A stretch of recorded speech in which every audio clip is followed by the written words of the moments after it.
That's yellow. This is green, baby. Can I have yellow? It's almost like a yellow.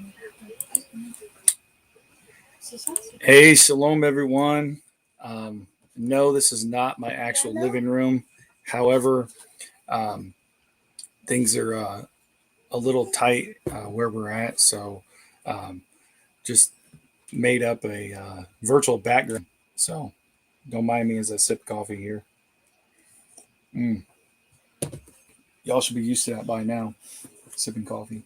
But anyway, just wanted to apologize for being.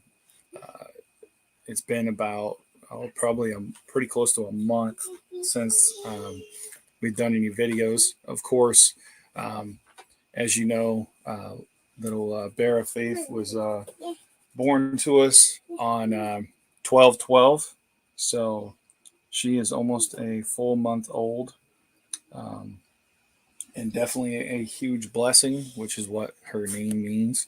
So I'm just going to give people a few minutes here to jump in, and then what we're going to do is um, is we're going to actually show two parts today because Brother Jose and I we co-teach for Tour to the Tribes as a part of their ministry on a platform or a branch of their ministry called the Melchizedek Study Group. Okay, and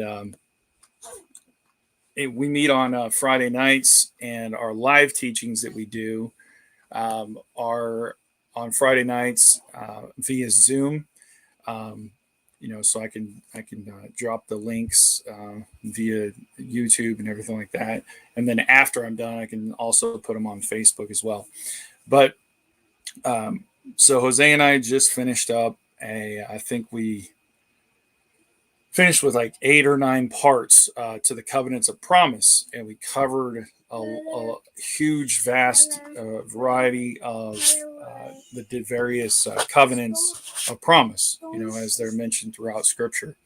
And so that's why I'm including, because not every part was taught by me. It was a co-teaching between Jose and I. So like I did part one, which y'all watched like a month ago, and then Jose did part two, and then I did part three, and then I don't remember the order after that. I think the last part I did was like part 7. So, but that's what we're going to go over today. So hopefully some more people jump on. I don't know what the deal is. Facebook's literally only showing 4 people, and usually it's more than that.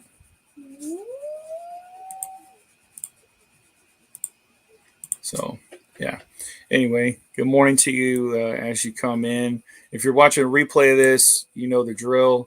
Skip forward a few minutes, and you won't have to deal with the intro stuff. Yeah, thanks, Joseph. Yeah, sweet piano, exactly. Yeah, sweet piano. What's up with that movement of halos around your body and head, right? So yeah,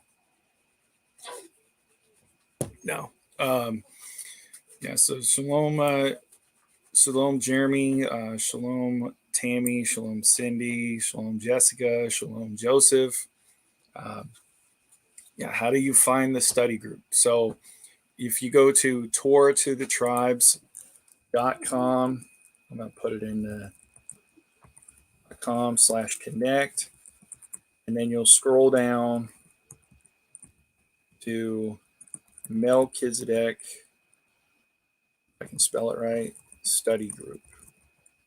Okay, I'm going to post this, and I'll publish it here so you guys can see it. So torahtothetribes.com/connect, scroll down to the Melchizedek Study Group, and we meet on Friday nights at 7:30 Central. Okay, 7:30 Central, which is 5:30 Pacific, 6:30 Mountain Time, of course 7:30 Central, and 8:30 Eastern, and we meet for about 2 hours. Okay, that's where we meet at. And the teaching part is usually about 45 minutes to an hour and 15 minutes, depending on who's teaching. Usually, if it's me teaching, it goes a little bit over an hour. Um, some of Jose's teachings are right about an hour, about 30, 45 minutes, something like that. It just varies. So anyway, we're going to go ahead and get started here, so we can get this going. And we're not going to watch we're going to watch the whole teaching, but we're not going to watch the live Q&A and stuff like that. If you do want to watch those, you can actually go to the other YouTube channel, Yahweh's Servant. I'm going to put that in the chat as well, which is where we upload all these videos from uh, all the various ministry, or all the various branches of the Torah to the Tribes ministry. So they have their brothers gatherings uploaded there. They have their sisters gatherings uploaded there, which are awesome. We have some really Ruach filled sisters that are full of wisdom. Um, and uh, of course, what was formerly known as the Covenant Calendar Club is now become this Melchizedek Study Group that we're talking about now. Um, and I think those are all the groups that we have teachings on. But we have stuff on the different feasts, calendar, all that kind of stuff on Yahweh's Servant. Okay. And you can watch the full sessions when we upload them, which include the Q&A and everything like that, and discussion afterward if you want to. Okay. Yeah. Hey, Taylin. No, just a little virtual background. That's all we got going on there. So I just didn't want you to see the laundry sitting next to me, and the Pampers diapers over here and stuff like that. So anyway, yeah, we just did a little virtual background this morning. So all right.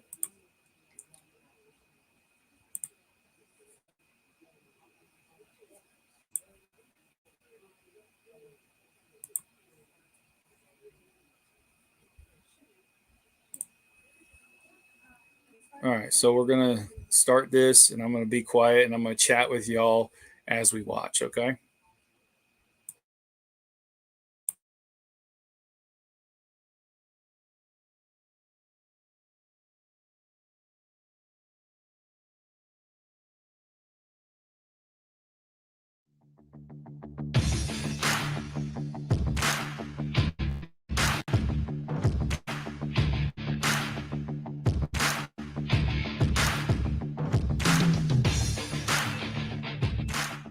Is the Covenants of Promise Part 2. Now, this is going to be specifically about it's a Torah teaching about the covenants that are specifically in the Old Testament. It is the etymology of the word covenants, where we're going to go over and how the Bible defines what this word means. Not just by the context, but also by the roots of it. Now, there are different types of biblical studies one can make, and one can focus on certain themes that are found in different areas of the Bible, also known as thematic or topical studies. Another type of study is textual criticism. This allows us to criticize what text reveals to be most accurate, thus establishing a higher degree of authority. Then relevant to this teaching that actually I'm doing today, we will be analyzing the word covenant in Hebrew and what does it mean in its context. This is what is considered a word study. And we will also go over some of in more depth, the different covenants we'll find from the beginning until the Exodus.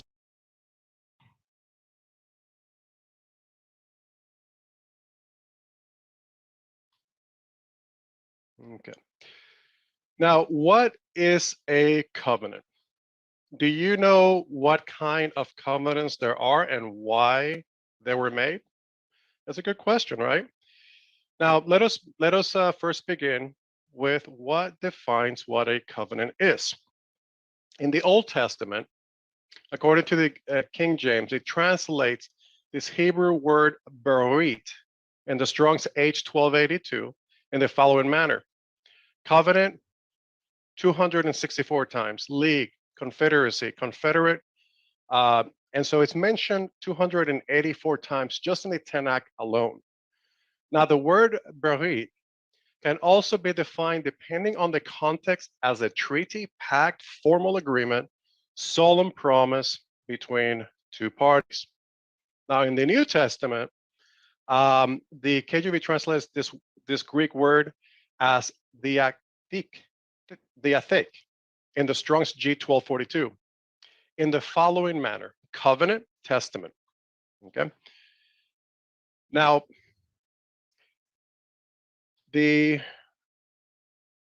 I'll put that up there for you all, just so if you need to look at some of the references. Now, the word covenant in Hebrew, berit, is H1285. Derives from two root words. First primitive word is bara, H1254, means to create, to cut down. And the second primitive root word is bara, very similar, is H1262, means to feed, to manifest, give meat. Meat, another way of saying food. Both of these words begin with bayit and resh in Hebrew, but instead of ending with an aleph, the last consonant of the second word, bara, ends with bayit. So the last consonant on the second bara, on the second root word, ends with bayit, okay, instead of aleph. Now, the first letter, bayit, in the pictographic term can be defined as entering into a house, okay? And the second word, resh, means head, as in the head of a household. Now, considering that there are two root words describing one word, and each root word is described as having a head, and they are both looking to enter something. This really encapsulates that they are two entering into an agreement. So you have two root words with two heads in each one entering into one agreement. So I found that fascinating how those two root words become one. One of the root words is the third consonant as the Hebrew word hey, meaning to breathe, as in speaking an agreement between two people. And the other root word ends with an aleph, signifying strength and leader, as if one will be stronger than the other. Later, we will see how this word, covenant, Brit, is defined along with different narratives of the Bible. Now, is the word covenant, when viewed through the ancient Hebrew perspective, an abstract or concrete word? I mean, you can taste it or feel it or touch it. Is it concrete or is it abstract? Well, this is more of an abstract word, okay?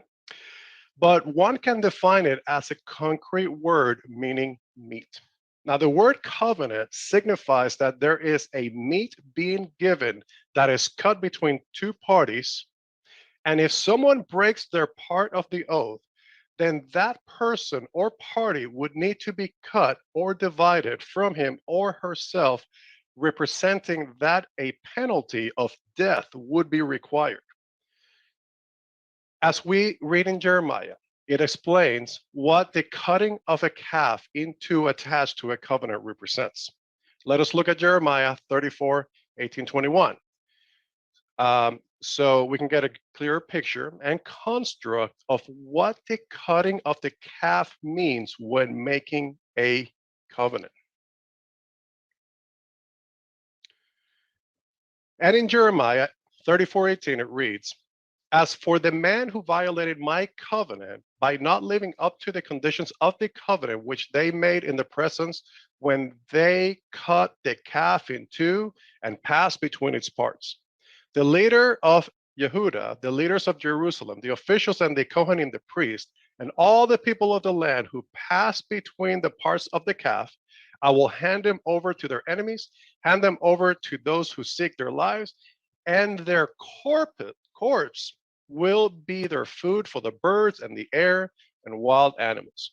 And I will give Zedekiah, king of Judah, and his prince into the land of their enemies, into the hand of those who seek their life. Okay. So we have the word corpse. So there is a death that would follow.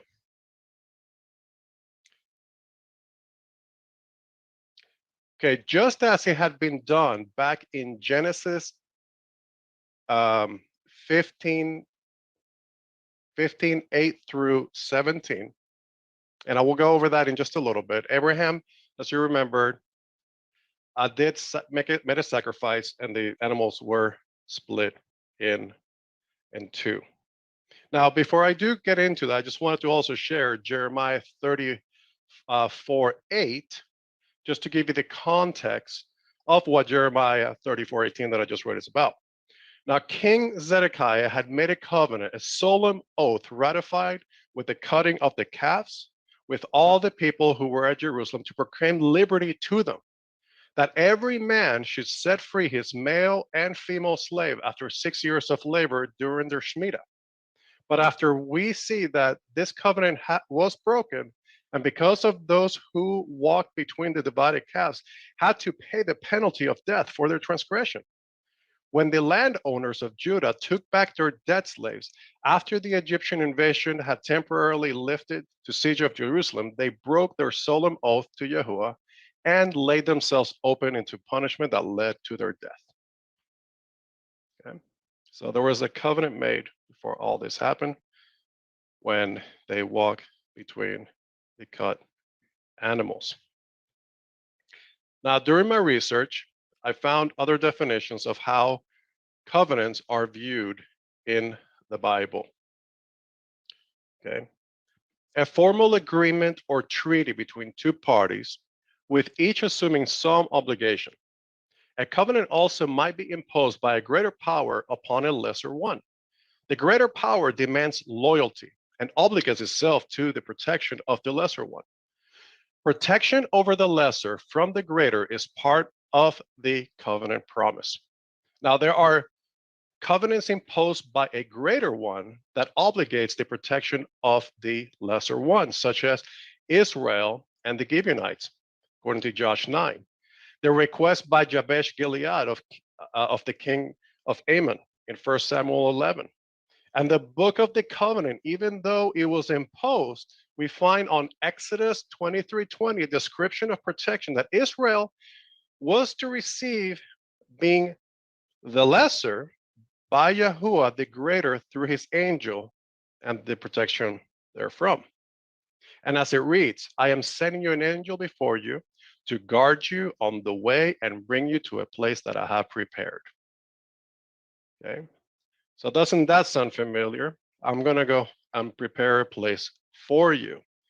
Part of the promise that Yahushua is leaving those who accept covenant. Now, be attentive to him and obey him. Do not rebel against him, for he will not forgive your sins. My authority is with him.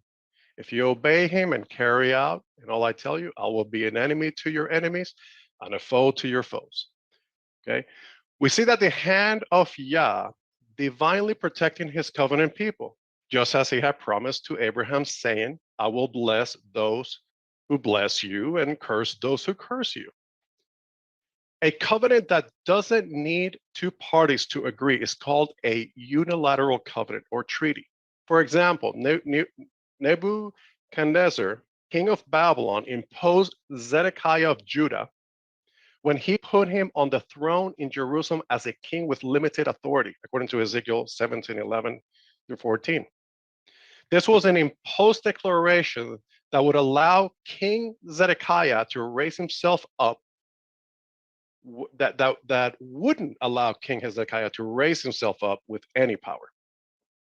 I mean, a similar thing just happened, just like the disarmament that Nebuchadnezzar placed on King Hezekiah as part of the treaty. We can also compare this to what happened to Germany back in 1919 when the Versailles Treaty was ratified. This treaty held Germany responsible for starting a war and imposed harsh penalties in terms of loss of territory, massive reparation payments, and the demilitarization of the country. Now, this disarmament placed on the German military restricted their army down to just 100,000 men, while their navy was reduced to only 15,000 men. Economic distress and resentment of the treaty with Germany helped fuel the ultra-nationalist sentiment that led to the rise of Adolf Hitler. He was a liberator to them. Like, people think Trump is a liberator to the country by the Republicans. Or you have Chavez, who was liberator of Cuba. So you have somebody that stands out, that wants to liberate, who in their terms think they're being oppressed. Absolutely, they were being oppressed. Now we know from history that the Bolshevik Jews were responsible for much of their economic distress. For it is why there was a great amount of sentiment and retaliation against the Bolshevik Jews by the Germans who had been suffering under their oppression. Okay. Now, we also have let me go to the screen here. Another definition of a covenant with the context of the Bible, including Ephesians, Hebrew, and Galatians. So now we're going to look at the word. What does the Bible, according to the New Testament, describe what a covenant is? We see here in the context of Ephesians and Hebrews on how we can view what a covenant is. Ephesians 2:12 reads that at the time you were without Moshiach, being excluded aliens from the commonwealth of Israel, as strangers from the covenant of promises, having no hope without Eloah in the Olam Hased, in the world. We see that the covenant in this context comes with a promise. The promise is the one that goes back to Genesis 12. According to, and I'll read also another place that we can find in context what this word means, Hebrews 9:15. And for this reason, he is the mediator of the new covenant by means of death for the redemption of transgression under the first covenant, that those who are called may receive the promise of eternal inheritance. So we see here that the death of Messiah paid the death penalty attached to the first covenant from Genesis 15, allowing those who are called from the two houses to reconnect back to Genesis 12 through the new covenant.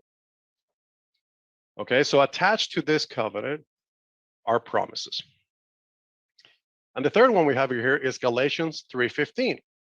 Brethren, I speak in the matter of man, though it is only man's covenant, yet it is confirmed or ratified. No one annuls or adds to it. Now, once a covenant is confirmed and ratified with blood, one cannot add or take away from it.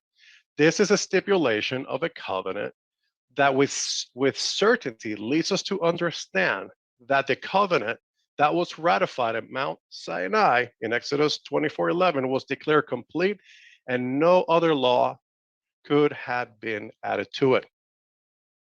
An everlasting covenant can have the intention of lasting forever, but it doesn't necessarily mean it will fulfill that expectation. This would be like taking a marriage vow with two people, making a covenant with the expectation that it will last for the rest of their lives. But it doesn't mean it can't break on the way there. We hope, right? We have faith that it will last, but sometimes things do happen.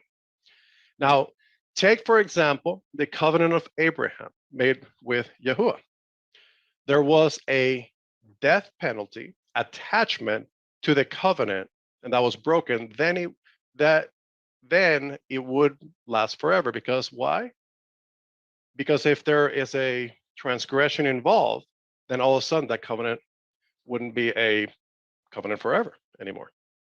Now in Genesis 17:13, it reads, "My covenant shall be in your flesh for an everlasting covenant, and the uncircumcised male child who is not circumcised in the flesh of his foreskin, that person shall be cut off from the people. He has broken my covenant. Okay. So right there, a broken covenant, what would happen? No longer, this would be something that will just keep going forever and ever and ever. Okay.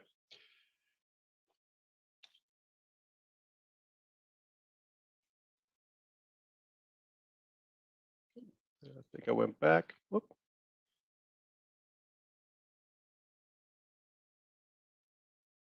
Okay. So, sorry about that, guys. All right. So what we have here, we have the different types of covenants. Okay.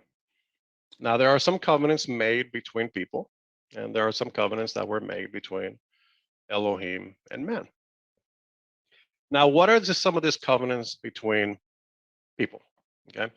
Most of the covenants made between two humans in the scripture, in the Bible, were bilateral, with both sides contributing to the terms and making promises. Now, the covenant of salt is mentioned 3 times in the Bible.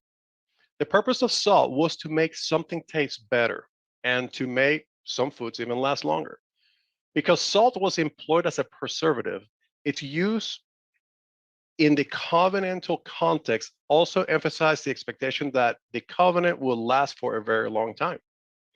Now, because salt inhibits the leavening action of yeast, which represents rebellion, salt could also additionally stand for that which prevented rebellion as well. Okay, so it has like a double meaning to it. Now, but within the context of Numbers 18:19, we can get a clearer picture of what a covenant of salt is referring to. As it is written, all the heave offerings of the holy things or set apart things, which the children of Israel offered to Yahuwah, I have given to you and your sons and your daughters with you as an ordinance forever. It is a covenant of salt forever before Yahuwah, with you and your descendants with you. This was a covenant that was made for the priest, and the surrounding context has revealed that the provisions of the priests and their descendants were going to come from those in the land. The establishment of the enduring covenant is like salt that endures, okay, and it does not rot. That's one of the Sage's interpretation of that. Now we also can look at the context of what a covenant of what salt represents in Ezra on 4:14. Those who tasted the salt, the literal Hebrew of the Persian king, placed were bound to loyalty to him. So in the context of Ezra, when one is to give salt to another, it shows a type of ratification by which there would be an expectation of loyalty. There is even salt mixed with incense that was to be placed before the Ark of the Covenant, where Yahuwah said he would meet Moshe. Okay, so even at the presence of Yahuwah, there was salt, even when speaking to Moshe. Abraham and Abimelech, we have another covenant here. So we have the Abimelech, the Philistine king, in Genesis 21:27. Abraham took sheep and oxen and gave them to Abimelech. And the two of them made a covenant, a treaty, granting Abraham a well that was seized by Abimelech's servants earlier, and assurance that Abimelech would receive equitable treatment for years to come from Abraham. As a result of making this mutual oath, the name of the well was named Beersheba, well of the oaths. Another covenant we see here was between Jacob and Laban. In Genesis 31:43, and Laban answered and said to Jacob, these daughters are my daughters, and these children are my children, and the flocks of my flocks. Okay. and so on. And so let us make a covenant, you and I, and let there be a witness between you and me. So a covenant was made between them not to harm each other, according to Genesis 31:52, and is a testament to this mutual oath. A pillar and heap of stones was built by Jacob as a testament. This covenant of reconciliation was confirmed a covenant ritual of building pillars of stone, an oath, a sacrifice, and a meal as well. So we have the last covenant I wanted to cover between people. We have David and the elders in 2 Samuel 5:3. So the elders of Israel came to the kingdom of Hebron, and King David made a covenant with them before Yahuwah in Hebron. Then they anointed the king over Israel. So what other covenants do we have? We have the covenants made between Elohim and man. So we're going to go into a little bit more detail about these types of covenant. Okay, I'm going to get to the meat of the bone here, per se. So what we have is the Noah's covenant, the one that Yahuwah made with the creatures and everything thereof. We have Yahuwah with Abraham. There were actually two covenants made. Then we have Yahuwah with Israel. Okay, and then we have a limited covenant in Exodus 34 that was made also with Israel. And no, it was not the book of the law. No, someone may actually think that, but no. So we'll go over the first covenant here, and this is the one that Yahuwah made with Noah, or Elohim made with Noah. Yahuwah made a unilateral covenant with Noah and all flesh, every living creature. Okay, this covenant was unilateral and autonomous covenant because no one had to accept or agree to it for it to be valid. Yahuwah made an oath to himself to preserve the life of man, creatures, and plants' life by the flood, never again to harm the earth. So it was one that he made for the preservation of man and all living creatures. What was the sign? Well, the rainbow, as we know. Genesis 6:18, but I will establish my covenant with you, and you shall go on the ark, your sons, your wives, and your sons and your wives with you. And then on Genesis 9:8, then Elohim spoke to Noah and his sons with him, saying, as for me, behold, I will establish my covenant with you and your descendants after you, and with every living creature that is with you, birds, the cattle, and every beast that is with you. Okay.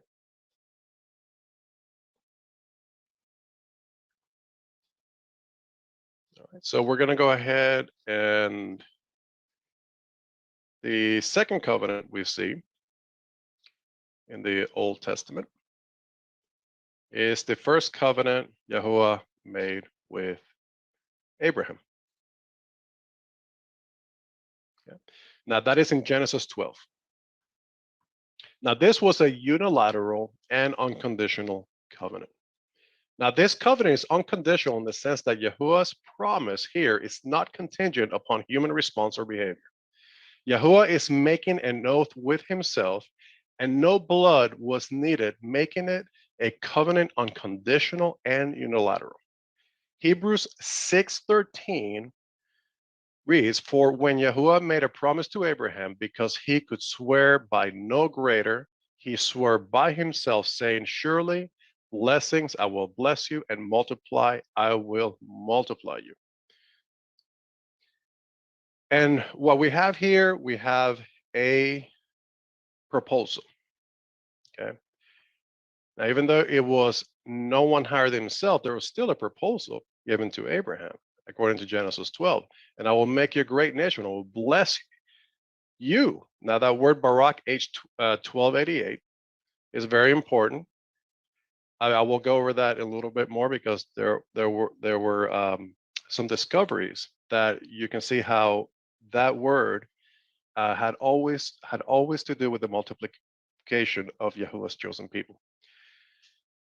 And it reads after on Genesis 12:2, and make your name great, and you shall be a blessing. Barak Ka. Instead of Barak, it's Barakah, age 1293. First mention here. And it's also defined as a benediction of prosperity, favored by Yahuwah, who will receive extreme fortune and happiness. Now, this very time, and that's according to Jusinius Lexicon. Now, the very first time the word Barak, the very first, the H 1288, is found all the way back in Genesis 1:22. Remember there, that verse has both Barak 1288 and Barakah. So one is blessed, the other one is blessing. Two different words, two different definitions.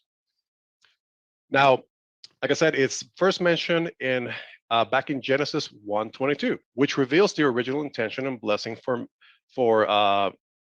the creatures of the earth, men and women on the earth.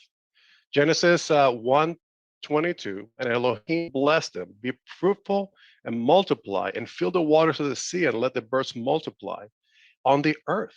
And Elohim created, and then on Genesis 1:27, Elohim created him, male and female. He created them, and Elohim blessed them, Barak, and Elohim said unto them, be fruitful and multiply and replenish the earth. And then we see this word again that's associated with the multiplication of all things by a blessing in Genesis 9:1. So Elohim blessed Noah and his sons and said to them, be fruitful and multiply and fill the earth. Okay. So we see the association here with this word and where it was first used, and it had to do with the multiplication of families or of creatures, because eventually the man was to take dominion over what? All living creatures.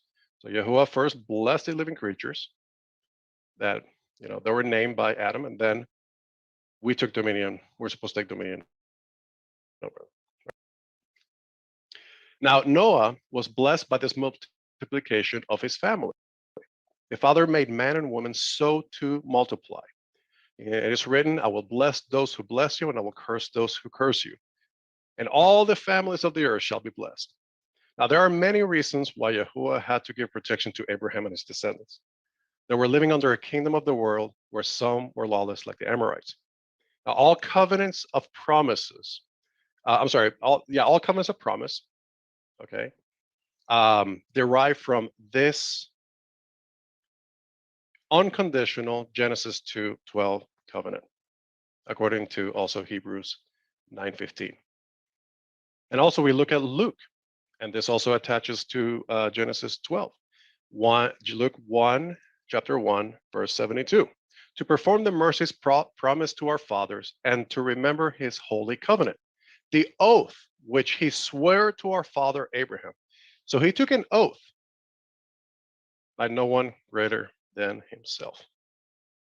Okay, and this was Zechariah prophesying of Yahusha, attaching Yahusha to bring us back into Genesis 12, the promise.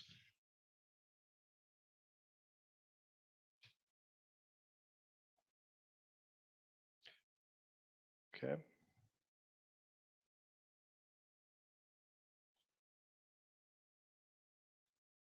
And so this is on this right here, it shows the notes that I just described, but they're written there for you as well.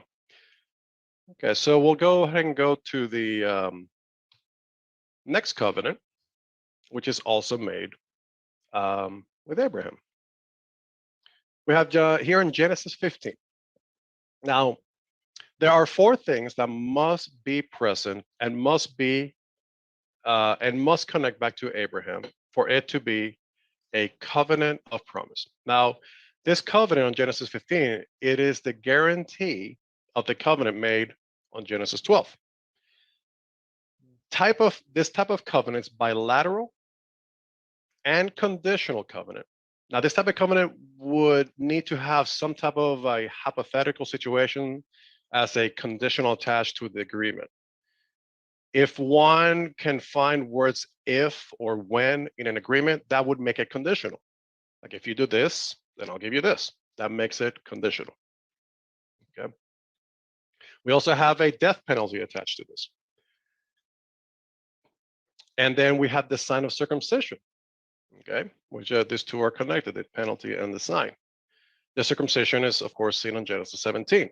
But back to Genesis 15, Yahusha walked between the divided animal broken pieces. He was the flame that walked through it. He was the kinsman redeemer for, he took the death penalty if the covenant was to be broken. This is a good example why Yahusha is considered the author of salvation. The circumcision was first required as a sign to enter covenant, and that's why there were cutting of animals. But the Father displayed the vision of his Son taking the death penalty as he walked through the pieces. So the only way one could enter into the new covenant of the promise that was through Yahusha after his death penalty, after the death penalty condition was paid by him, as Paul had explained in Galatians. For in Yahushua HaMashiach, neither circumcision nor uncircumcision avails anything but faith working through love. So there's no entrance signing to covenant by circumcision of the flesh, but by the circumcision of the heart that can only be performed by Yahushua. Hallelujah. And we have here a symbol of what Yahushua represents and what the priests were reminded of the prophetic vision that Abraham saw. On Leviticus 16:13, he, talking about Aaron, is to put incense on the fire before Yahuwah, and the cloud of incense will cover the mercy seat above the testimony, so that he will not die. The fire we see here with the Ark of the Covenant representing the prophecy of the coming Redeemer that would cover Israel for the transgression against the covenant. Hallelujah again. Get excited when we talk about Yahushua. Okay. All right. So here we have the proposal, the acceptance, blood ratification, and covenant confirming meal. And I took the liberty to write down the verses for you all, so you can make notes.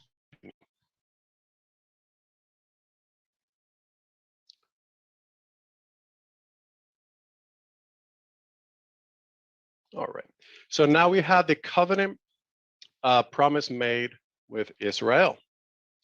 Now we'll start off that Israel was commanded to place on the doorpost during Passover, the blood.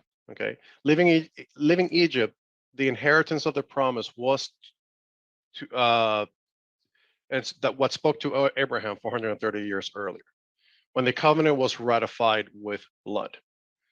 Okay, so we see that 430 years later, after basically Genesis 15, okay, and 400 years after Isaac was born. So on the proposal here, we have on Exodus 19:4, you have seen what I did to the Egyptians and how I bore you on eagle's wings and brought you to myself. Now, therefore, if you indeed obey my voice and keep my covenant, then you shall be a special treasure to me above all people, for all the earth is mine, and you shall be to me a kingdom of priests and a holy nation. So again, we do have an acceptance, a proposal acceptance, blood ratification, and covenant confirming meal. Okay, so we just heard the proposal. Okay, he's going to make a nation of priests. So we have the acceptance just a little bit further down on Exodus 19:8. Then all the people answered together and said, all that Yahuwah has spoken, we will do. Not only once they said that, they said that 3 times. Exodus 24:3 and 24:7. They agreed again, and this time at the last one right before everything was ratified with blood, they said, and be obedient. Not only will do everything that you say and command, but we'll also be obedient. Now, being in covenant is about being faithful and doing the works of the priesthood as Yahushua deems necessary.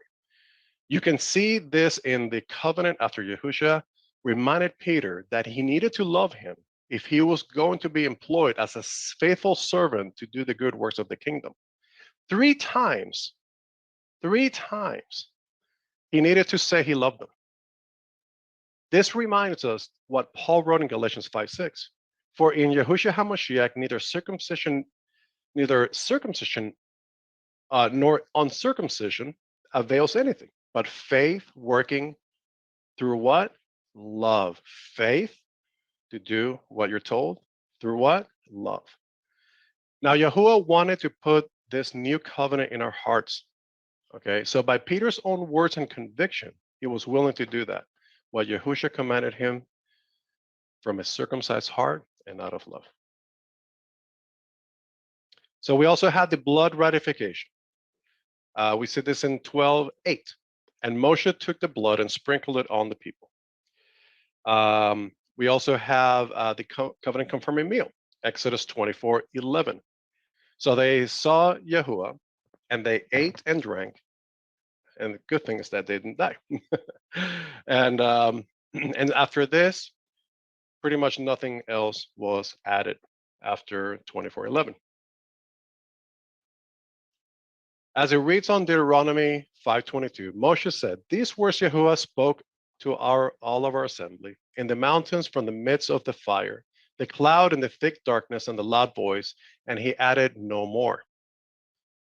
And he wrote them on 2 tablets of stone and gave it to me. And that's Moshe speaking. And in Exodus 24:3, this connects with that. So Moshe came and told the people all the words Yahuwah and all the judgment and basically the ordinances of the covenant. Now there was another sign given to Israel before Moshe came down the mountain with the tablets of stone and before the golden calf breach. That was to keep the Shabbat a set apart day of rest. Exodus 31:16. Therefore the children of Israel shall keep the Shabbat to observe the Shabbat throughout their generations as a perpetual what? Covenant. It is a sign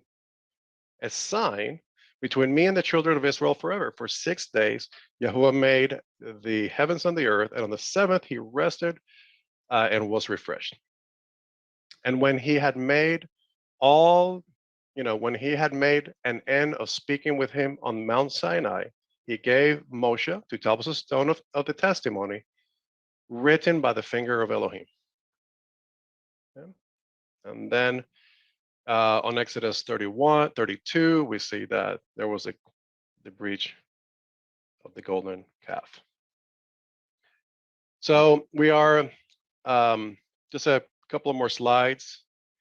And I wanted to touch just briefly on the book of the law. I want to go deeper into this because this is a very important subject to study if we're going to truly understand and be able to rightfully divide the word as it is written so we can better comprehend it and walk it out. I'll start off with Hebrews 9:8. Okay. Now it basically I'll just skip to the verse 10. Concerned only with foods and drinks, variation, washings, fleshly ordinances imposed, and it's talking about imposed by the book of the law until the time of Reformation. So we see here that there will be a change of law eventually, right? So there will be a change of law according to Genesis 49:10.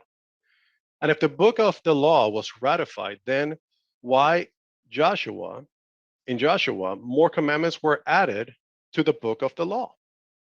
Okay, so if a book needs to basically has to be a covenant has, once it's ratified, you cannot add anything else to it according to Galatians, right? So why are they adding more laws after Deuteronomy to the book of the law?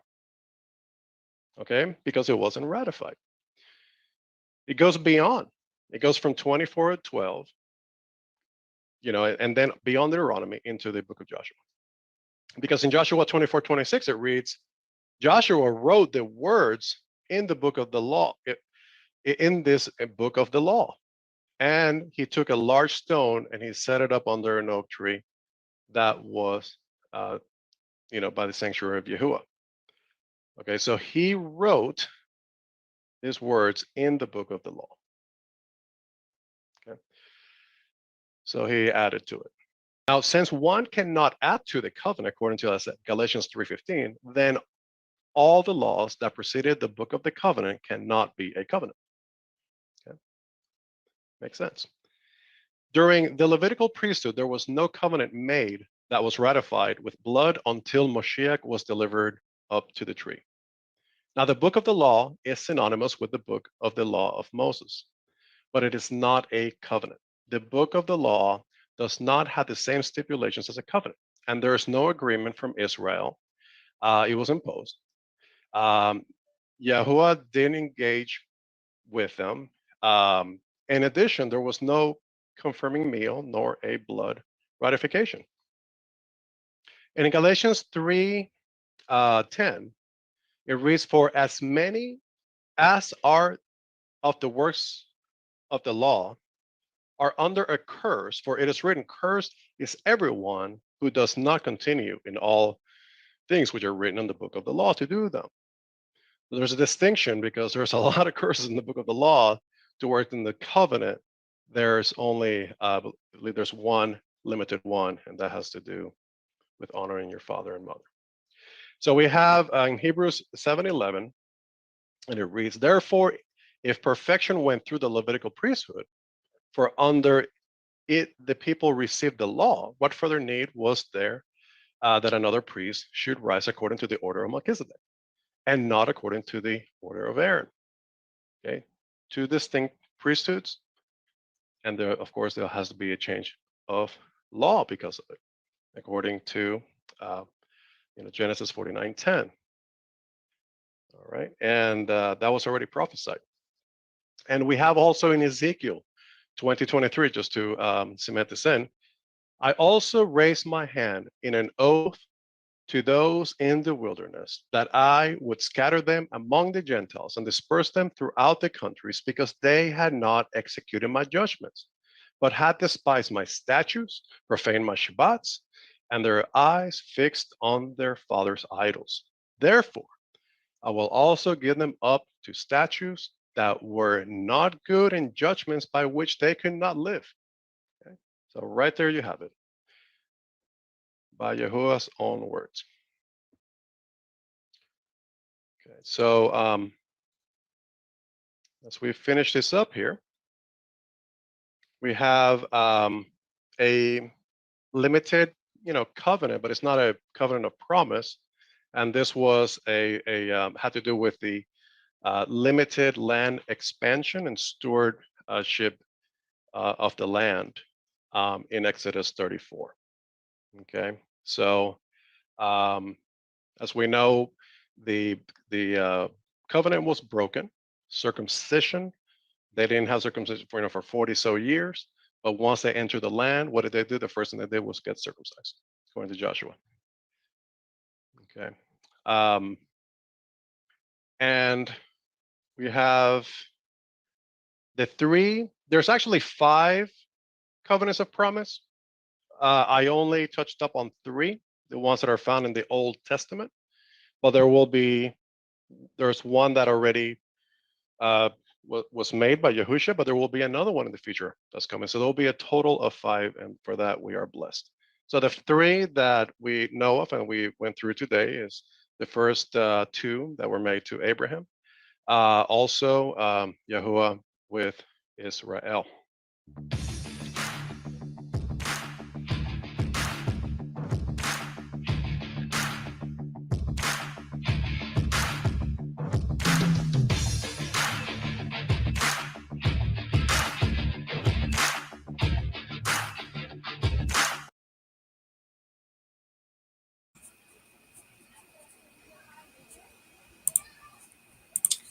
Okay. So hopefully you guys enjoyed that. But basically, in short, and we continue to expound upon this idea of uh, the book of the law and book of the covenant and the dichotomy or differences between the two. And I believe it's in part 7 where I really get deep into it. Um, so if you want to jump ahead, you can. If you have questions about it, it's very clear that these are two separate books. And there's literally like 3 or 4 witnesses separately for the book of the covenant. And there's like 19 or 20 references separately of the book of the law. So very interesting for sure. But basically, in short, is we were never meant to be able to uphold or live by the book of the law. But we are supposed to and are able to uphold the covenant. Okay. And, it's very clear based on, I think, Brother Jose said it was Ezekiel 20, verse 23. I'm going to pull it up real quick and then I'll show you guys. Starting in, yeah. Okay, here you go, right here. So let me show you guys again here. Let's see. Stop sharing. Share again.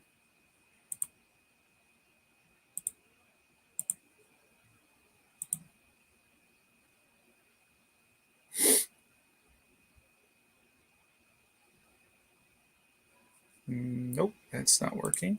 Hang on.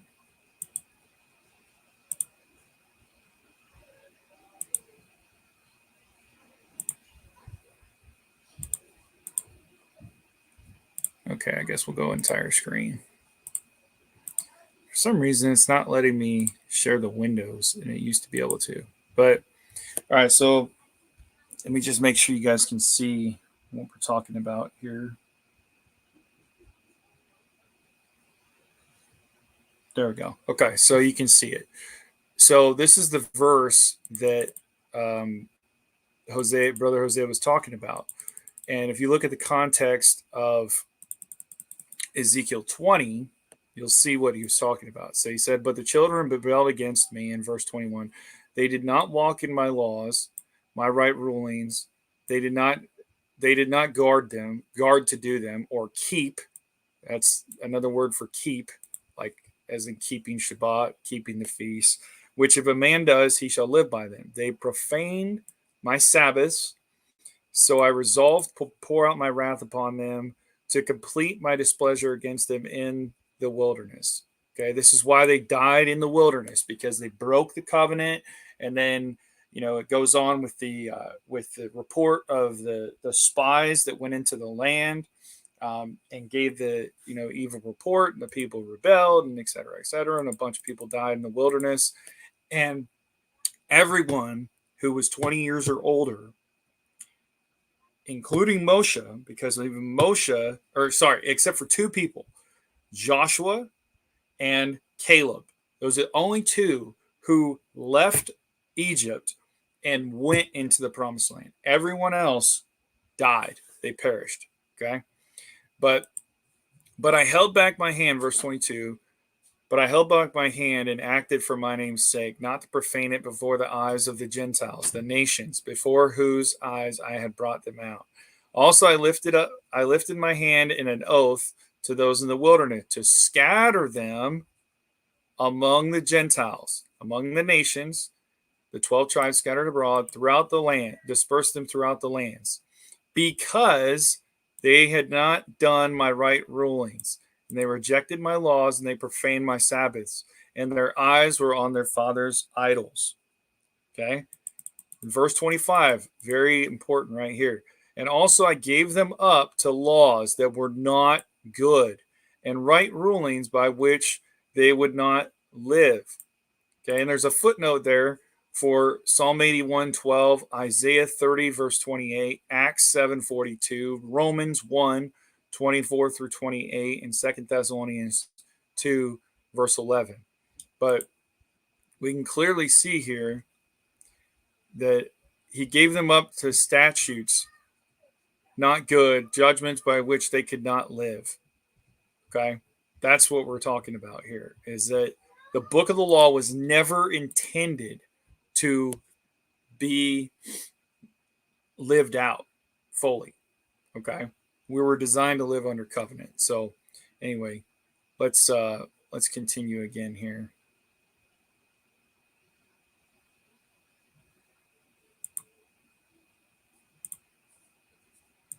So let me pull up part 3.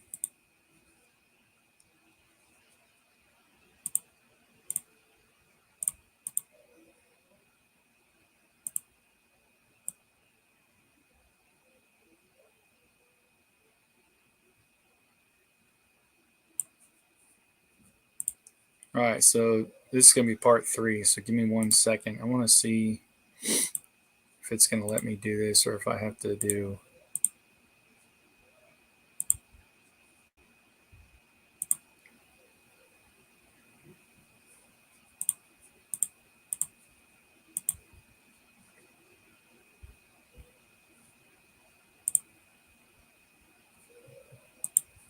All right, here we go. And I hope and I pray that all of you will be edified by it. All right, brother. So whenever you're ready, may Yahuwah speak through you, brother. All right. All right. Well, greetings, as he said, as Brother Jose said, to the 12 tribes scattered abroad. Shabbat Shalom to our family in New Zealand and Australia to you. We're excited to join you tomorrow for Shabbat. Man, it's such a burden to rest, isn't it? Just kidding. Anyway, let me not get off topic. So tonight, like Brother Jose said, we're going to continue part 3 of the covenants of promise, or the covenants of Abraham, right? Because that's who the promises were made to. And we're going to be talking about tonight, or if I give tonight a title, it would be components of a covenant.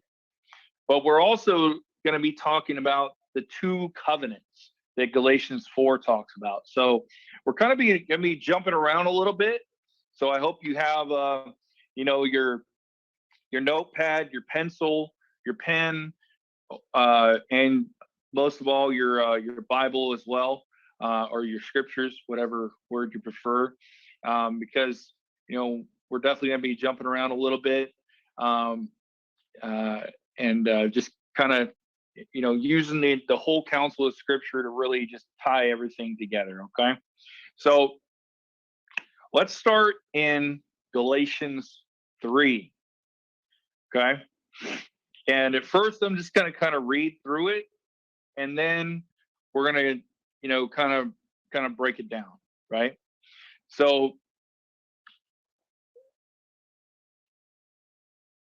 basically, Galatians 3, verse 1, it says, "O foolish Galatians, who has bewitched you, that you should not obey the truth, before whose eyes Yahushua HaMashiach was clearly portrayed among you as impaled or crucified. This only I want to learn from you. Did you receive the Spirit, the Ruach?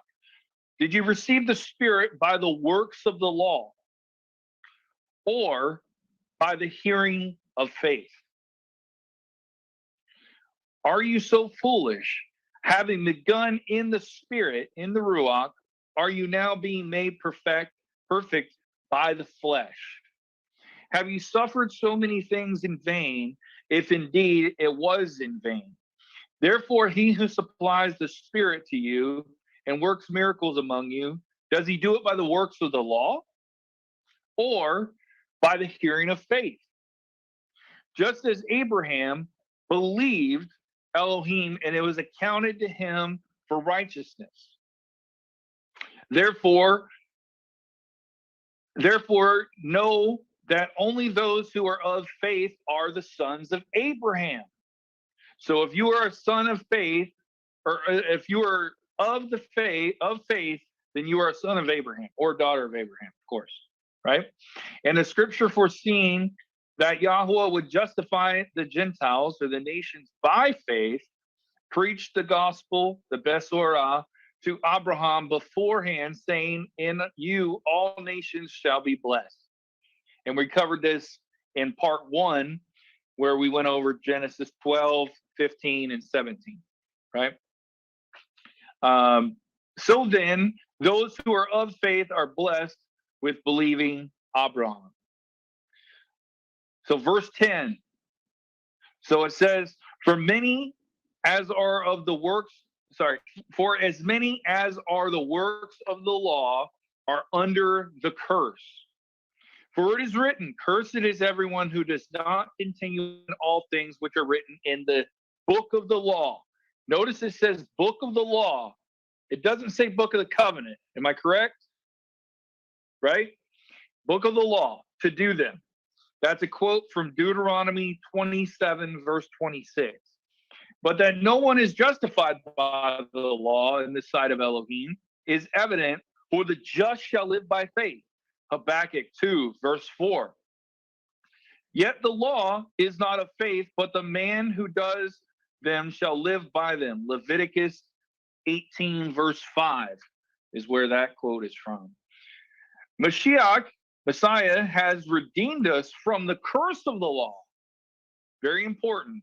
Having become a curse for us. For it is written, cursed is everyone who hangs upon a tree. Cursed is everyone who hangs on a tree, which is a quote from Deuteronomy chapter 21, verse 23. That the blessing of Abraham might come upon the Gentiles in Messiah Yahusha, that we might receive the promise of the Spirit through faith, right? Which all this coincides exactly with Ephesians 2, right? That it's not by works that we've been saved, but it's by grace that we've been saved through faith, so that no man can boast. Ephesians 2, 8 and 9, right? So let's keep going. Verse 15, brethren, I speak in the manner of men, though it is only a man's covenant, yet if it is confirmed, no one annuls it or adds to it, meaning no one can take away from it or add to it. Okay, that's going to be a very important concept, and we're going to cover this in a second, okay, when we talk about the components. Verse 16, now to Abraham and his seed were the promises made. He does not say, and to seeds, plural, as of many, but as of one, and to your seed, who is Mashiach. And this I say, that the law, which was 430 years later, cannot annul the covenant that was confirmed by Yahweh in Mashiach, that it should make the promise of no effect. For if the inheritance is of the law, it is no longer a promise. But Yahweh gave it to Abraham by promise, right? He swore by no one higher than himself that he was going to make Abraham the father of many nations. So, what was the purpose of the law? Verse 19, very important. What purpose then does the law serve? Because the law did serve a purpose. Let's be clear, okay? It was added because of transgressions, till the seed should come to whom the promise was made, and it was appointed through the angels by the hand of a mediator. Now, a mediator does not mediate for one only, but Yahweh is one, which that quote is from Deuteronomy 6, verse 4. Is the law then against the promises of Yahweh? Certainly not. For if there had been a law given which could have given life, truly righteousness would have been by the law. But the scripture has confined all under sin, that the promise by faith in Yahushua HaMashiach might be given to those who believe. And that's, a second witness of Romans, I believe it's 3:23, where it says that all have fallen short of the glory of Yahweh, right? But before faith came, we were kept under guard by the law, kept for the faith which would afterward be revealed. So before faith came, we were kept under guard by the law, kept for the faith which would afterward be revealed. Therefore, the law was our tutor, or Matthew Nolan refers to it as our schoolmaster. Okay, it was our tutor to bring us to Messiah, that we might be justified by faith. So the law has a purpose. It was to bring us to Messiah, to Yahushua, that we might be justified by faith. But after faith has come, we are no longer under a tutor. Very important. Okay? And then it says, for you are all the sons of Elohim through faith in Yahushua HaMashiach. For as many as you were baptized into Mashiach have put on Messiah. There is neither Jew nor Greek. There is neither slave nor free. There is neither male or female, for you are all one in Messiah Yahushua. If you are Mashiach's, then you are Abraham's seed and heirs according to the promise. This is a fully loaded chapter, okay? I'm just kind of breezing over it here, and then we're going to go into what we're talking about here, okay? And then continues in chapter 4. It says, now I say that the heir, as long as he is a child, does not differ at all from a slave, though he is master of all, but is under guardians and stewards until the time appointed by the Father. Even so, when we were children, we were in bondage under the elements of the world, right? We were in Egypt, just like the children of Israel were. Hang on, I got to shut my door. It just opened.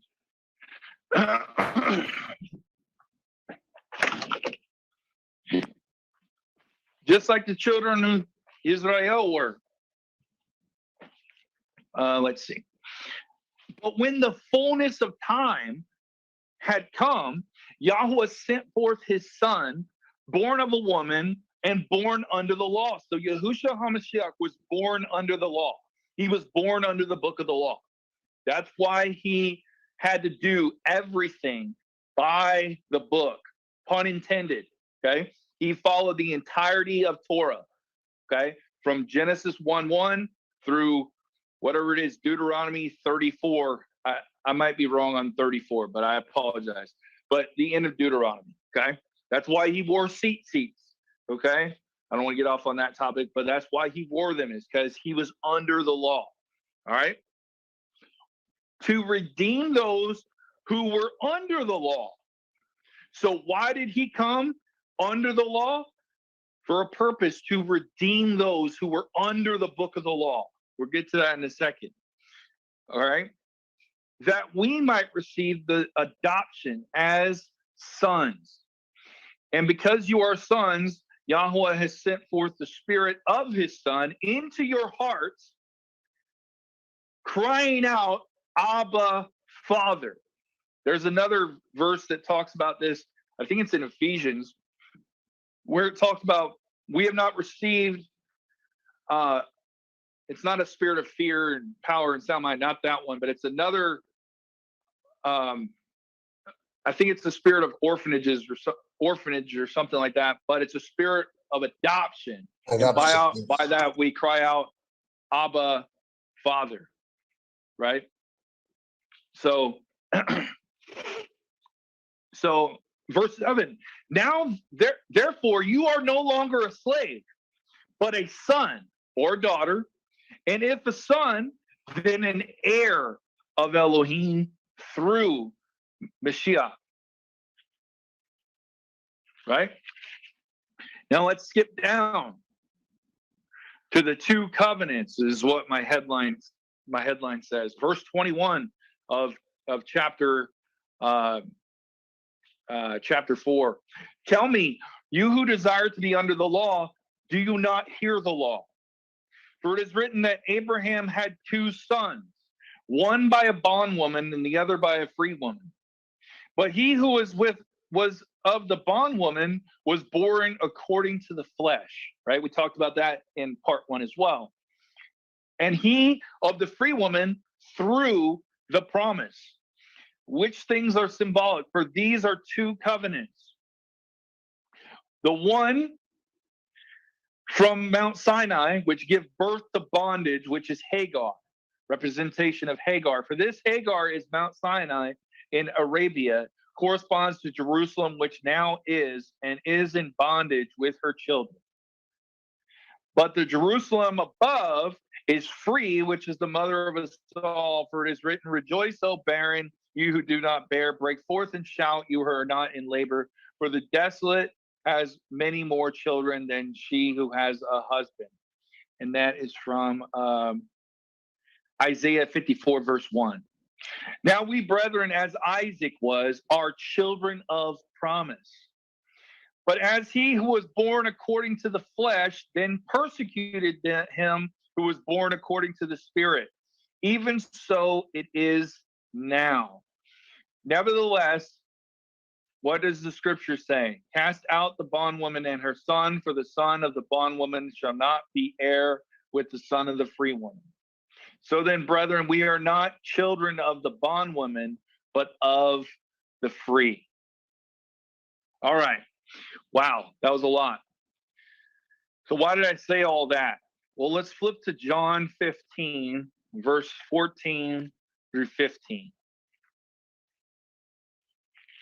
And it probably says it other places as well, but this is the spot I found that said it.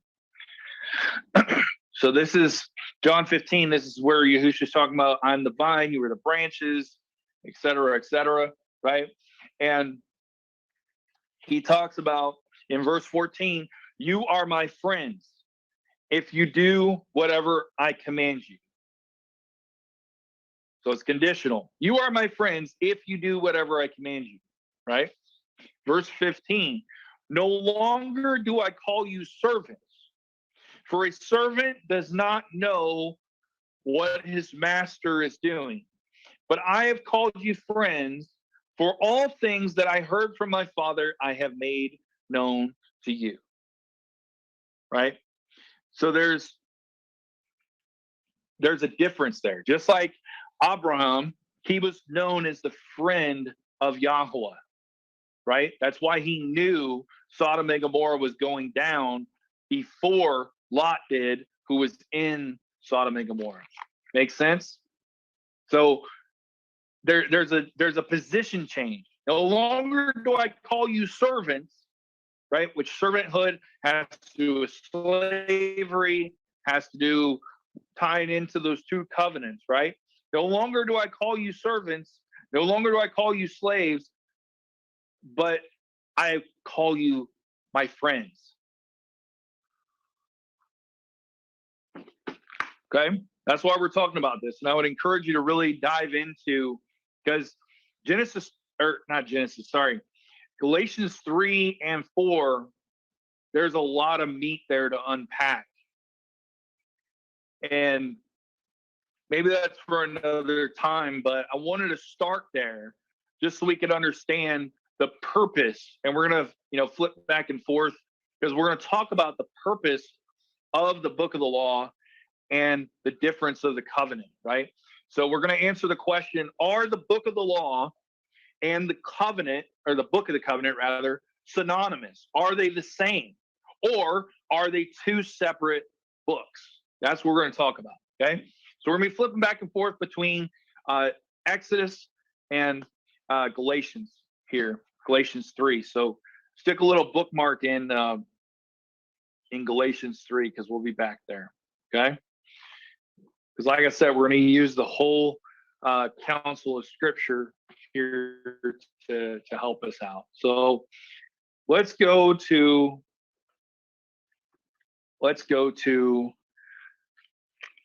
Exodus chapter 19. Okay? And we're going to talk about the 4 components of a covenant. All right? So nice, neat bullet points. All right? So number 1, we have a proposal. Well, at first, I'm just going to list them, and then we'll go through and break each one down. Is that fair? Okay. So number 1, we have proposal. Number 2, we have acceptance. Number 3, we have blood ratification.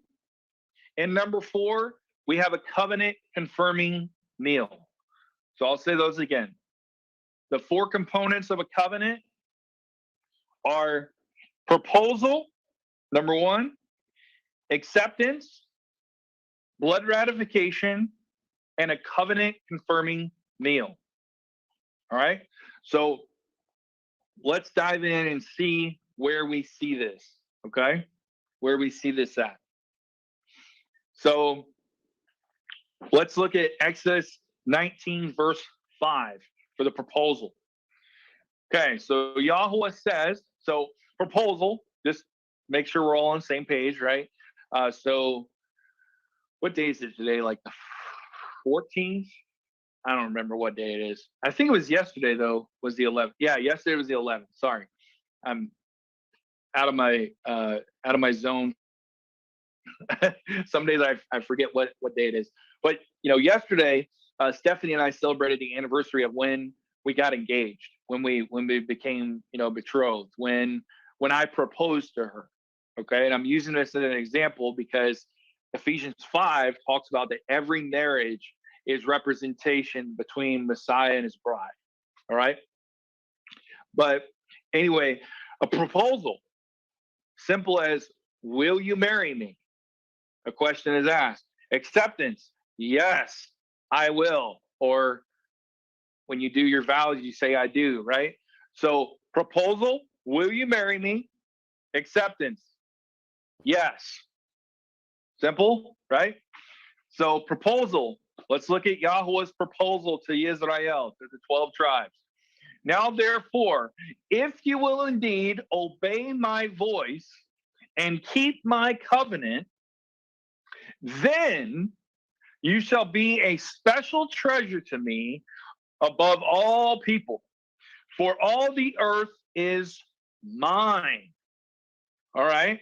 So let's flip over real quick, or I'll flip there. You can stay where we're at. 1 Peter chapter 2, verse 9 and 10. What does it say? It says, oh, hang on. Not 2 Peter, 1 Peter chapter 2. Here we go. It says, but you are a chosen generation, a royal priesthood, a holy nation, his own special people, that you may proclaim the praises of him who called you out of darkness into his marvelous light, who were once not a people, but are now the people of Elohim, who had not obtained mercy, but have now obtained mercy. Okay? Then Revelation chapter 5, verse 9 and 10 says this. It says, and they sang a new song, saying, you are worthy to take the scroll and to open its seals, for you were slain, and you have redeemed us to Elohim by your blood, out of every tribe, tongue, people, and nation, and have made us kings and priests to our Eloah, and we shall reign on the earth. Okay, so we're a kingdom of priests. Okay, so what were we at covenant? We were a kingdom of priests. That's Yahweh's perfect will, that Israel would be set apart. His bride would be a kingdom of priests. What happened after the golden calf? They went from being a kingdom or a nation of priests to a nation under a priest. Do you see the difference? A kingdom of priests, all of us were priests, or supposed to be, or a royal priesthood, to a nation under a priest. Big difference, right? And we'll get more into that. Okay, so back to verse 5. Proposal. Now, therefore, if you will indeed obey my voice and keep my covenant, then you shall be a special treasure to me above all people, for all the earth is mine. Okay? The field, right? The world is the field. Why did Yahweh purchase the field? By Yahusha's blood. Why did he buy the field? Because the buried treasure, Israel, the 12 tribes scattered abroad, is buried in the field, right? So he's going to scrape off the top, burn it, whatever he has to do. He's buying that field to get to his buried treasure, right? I have not come except for to seek and save the lost sheep of the house of Israel. That's what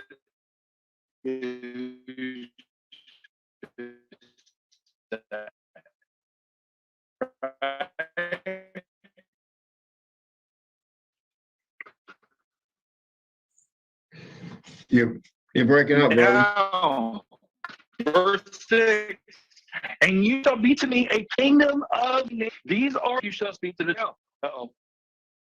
How? You want to go back about 20 seconds, brother? Okay. All right, I'll start over in verse 5 then. Sorry about that.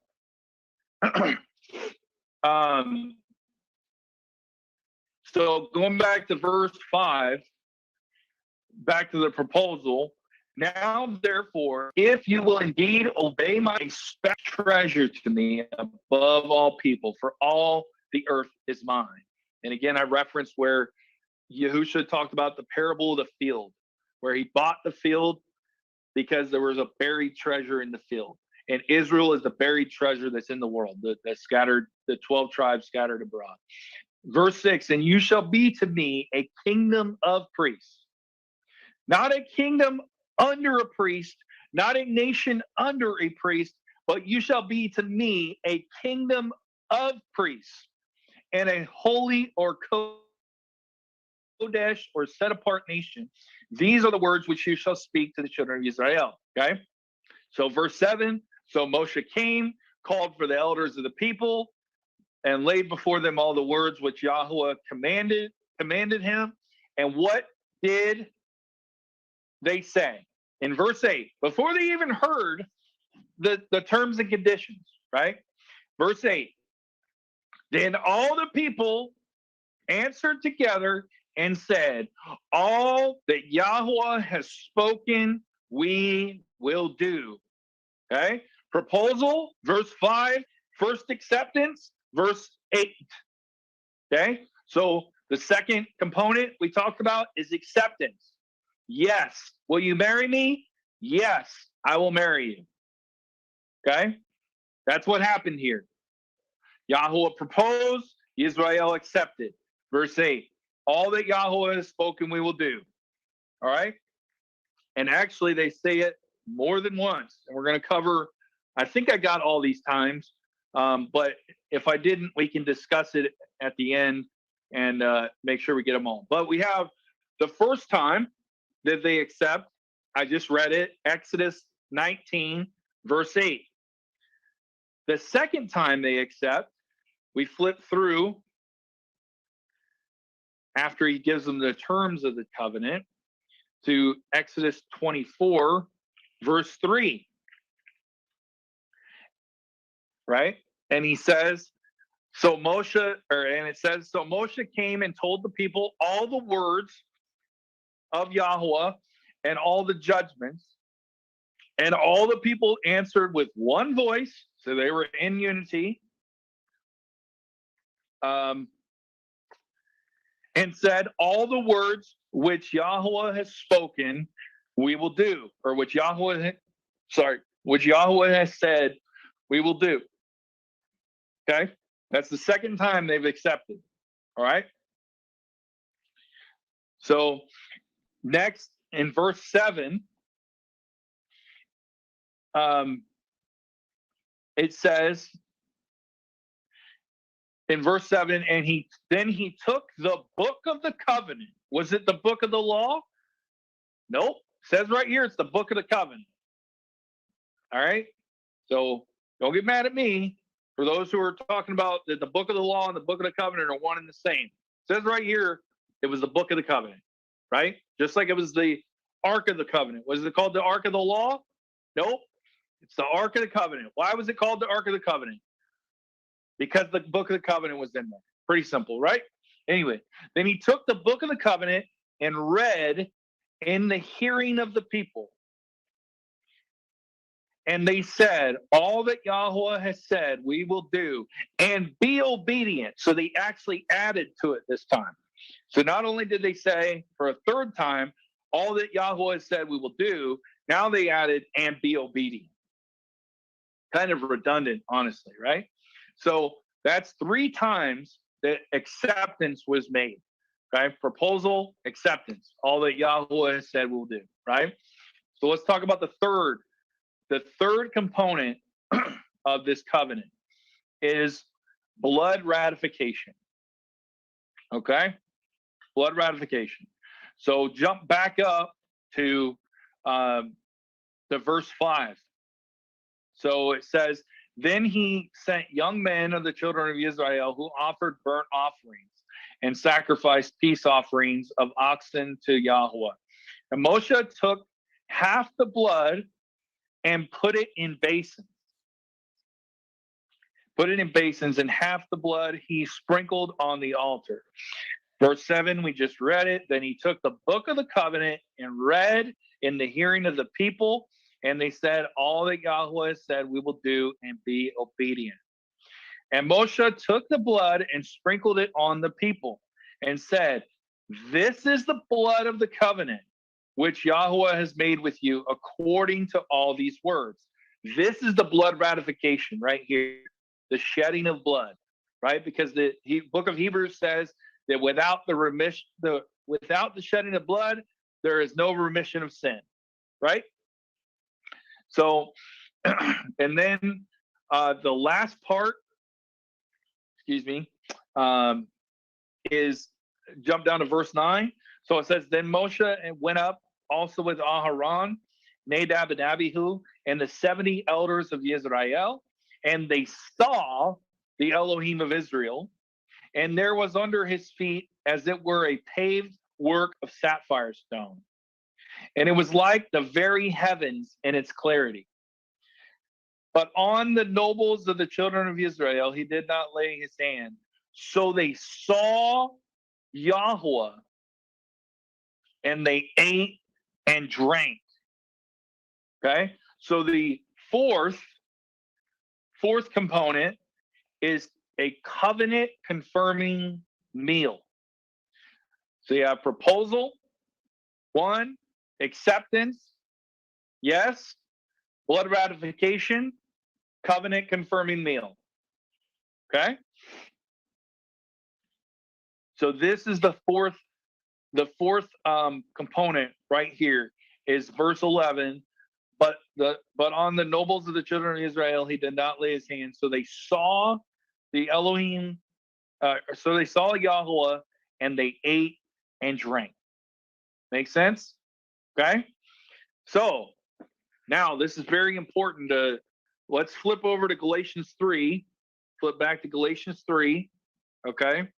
And we're going to hit on a few bullet points. So we're going to go back through the meat of verse 10 through a little bit of 19.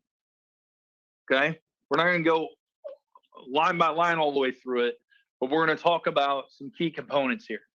All right. So 3 things, because people say, oh, if you follow the Torah, right? If you follow the Torah, then you're under the curse of the Torah, or you're under the curse of the law, because they take and they use the straw man or the the cherry picking of verse 10 in Galatians 3, and they just go off of that, right? Because it says, just to kind of say their position. So it says, for as many as are of the works of the law are under the curse.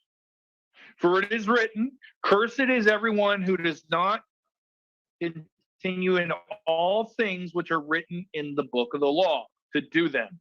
Again, that's Deuteronomy 27, verse 26. So for those who are keeping, or not keeping, but rather trying to still keep the book of the law, not just the covenant, but the entirety from Genesis 1 through the end of Deuteronomy, they are under the curse. Because again, it's written, cursed is everyone who does not continue in all things which are written in the book of the law. Notice it doesn't say covenant. It does not say book of the covenant. It says the book of the law specifically to do them, right? So that's a very important concept right there. It doesn't say book of the covenant. It says book of the law, okay? So the ones who may call us Judaizers or call us legalistic or whatever, they don't understand the juxtaposition, the dichotomy between law and covenant. Ask them questions. If they kind of come at you a certain way, just ask them, well, hey, are you married? Oh, well, yeah, I'm married. Okay, well, is it burdensome? Is it legalism to keep the covenant that to keep your vows that you promised to your wife or to your husband? Is it burdensome to do that? Or is it, pretty light and easy burden? And usually they'll start to see what you're talking about, right? Because it's not a huge, heavy burden to keep Torah, to keep the royal covenant Torah that we're supposed to keep. Okay, so that's verse 10. So let's go back to our 4 components. So proposal, will you marry me? Acceptance, yes. Blood ratification, covenant confirming meal, right? So verse 15, very important. Paul says this, brethren, I speak in the manner of men, though it is a man's covenant, yet if it is confirmed, no one annuls it or adds to it. Meaning, or you could say it like this, no one takes away from it or adds to it. Okay, so very important. Let's jump back to Exodus here, because we see here in verse 12, because a lot of people think that this is all kind of one whole shooting match, if you will, where verse 12 is a continuation of verse 11, but it's not, because parts of Torah are achronological, meaning they're not in linear order as we would, or chronological order, right? Themes of the, certain themes of the Torah and events are in chronological order, but not everything is in chronological order, okay? And if you don't understand what I'm talking about, I would highly encourage you to go watch the Mystery of the Melchizedek series, which is what this group is based off of. And Matthew does a really, really good job of laying out the timelines and how things are in the order that they're in, and not in how they're written right here in the Masoretic text. Okay, so a blood ratified covenant cannot be added to. Okay, I want you to write that down. A blood ratified covenant cannot be added to. All right. Just to, again, Galatians 3:15, brethren, I speak in the manner of men, though it is only a man's covenant, yet if it is confirmed, no one annuls or adds to it. No one takes away from it or adds to it. Okay, so therefore I have to ask a question. These 4 components we've seen, we saw the proposal in the first proposal in Exodus 19:5, the acceptance, the first acceptance in Exodus 19 verse 8, the second in Exodus 24:3, the third and final in Exodus 24:7. Then we have the blood ratification in verses 6 through 9. Then we have the covenant confirming meal in verse 11, chapter 24, verse 11, Exodus chapter 24, verse 11. So, by definition, by scripture, can this covenant be added to? Just answer it in the chat. Yes or no? I'm seeing a no, no, no, no. All right, good. We're all on the same page. So yes, that's correct. No, it cannot. Why? Because it has all four components of the covenant. It is a confirmed covenant. Okay. Therefore, verse 12, where it says, then Yahweh said to Moshe, come up to me to the mount on the mountain and be there, and I will give you tablets of stone and the law and commandments which I have written, that you may teach them. Can this be part of the covenant? No, it cannot. Because the covenant, if it is confirmed, it cannot be taken away from or annulled, and it cannot be added to. Right?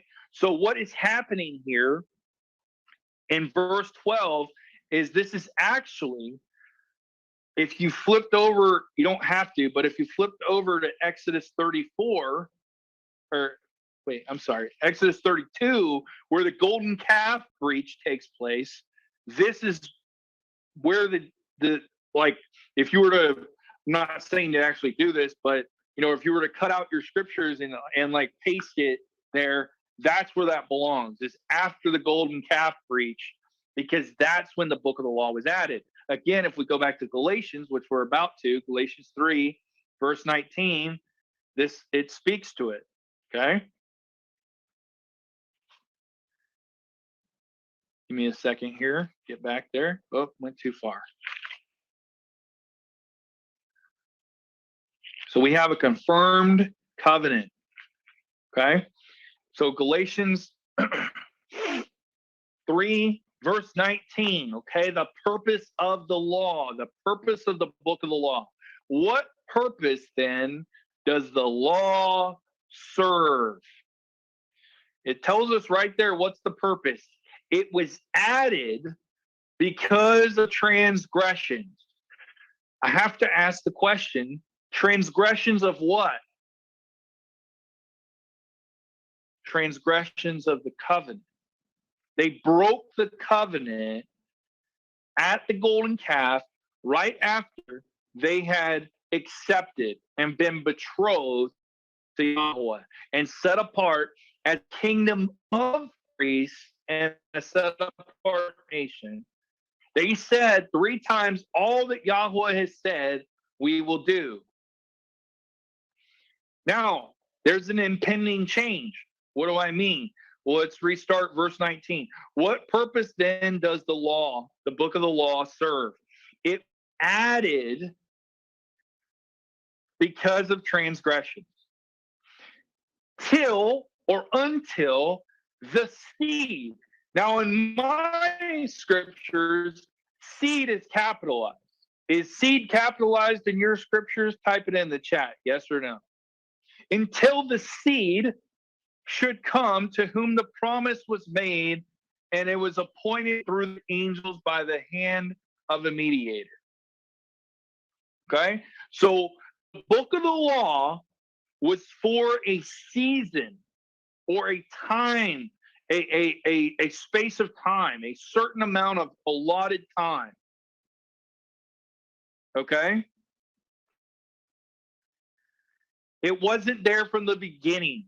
You have Yahweh's perfect will, a kingdom of priests, a royal priesthood, if you will, as we refer to it as. That's Yahweh's perfect will, Yahweh's permissive will, a nation under a priest, or a kingdom under a priest. Do you see that?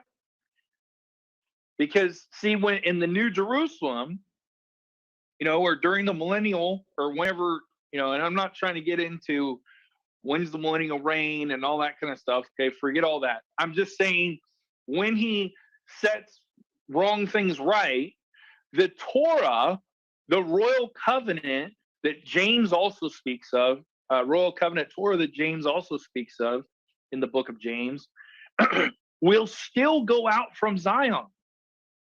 We will still be keeping the feast. You know, I think it's Zechariah 14 that talks about those who don't keep the festival of Sukkot, you know, he will literally turn off. We joke like he's going to cut the utilities. You know, he's going to cut their water. They won't have rain. Now, is that physical or is that spiritual or is it both, right? Because we know that he's multifaceted like that. Had to get some coffee. I'm getting cold. So, all right. Anyway, so the purpose of the law, it was added because of the transgressions, till the seed should come to whom the promise was made.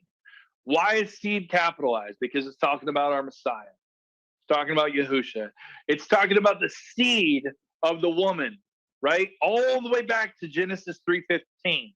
It's talking about that seed. The seed of the woman shall crush your head, and you shall bruise his heel.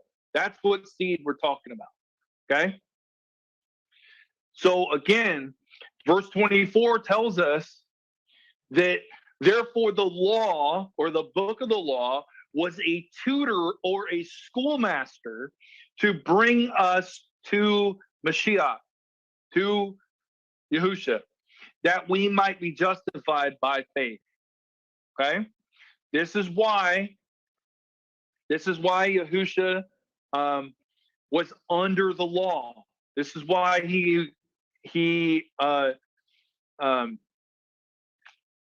this is why he was born during the time he was born under the law.